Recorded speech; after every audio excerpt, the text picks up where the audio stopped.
kreativ ko'rinishli, sochli brauni biskvitli trayfellarni sizlar bilan birga tayyorlaymiz. Xonimchalarim, bu brauni biskvitini men o'zim pulga sotib olganim uchun retseptini bera olmayman.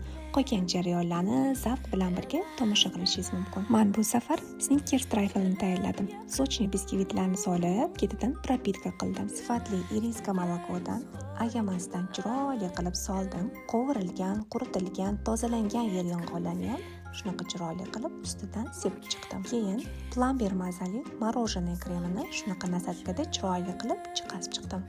Trayfelning asnovasi Snickers bo'lgani uchun dekorlarda faqat shokoladdan foydalandim, mevalar qo'shmadim. Endi buni mazasidan ko'rsanglar, minta Snickers ham bunaqangi mazali trayfellar o'rnini bosa olmaydi. Xonimchalarim, mehmondorchilik uchun ham shunaqa martinkalarda chiroyli qilib mehmonlarni xursand qilish uchun zakazlarni qabul qilaman. Ishoninglar, bunaqa dekorli trayfellar boshqa hech qayerda ko'rmagansizlar. Men o'zimning ideyam bilan shunaqa chiroyli dekor qilib chiqardim.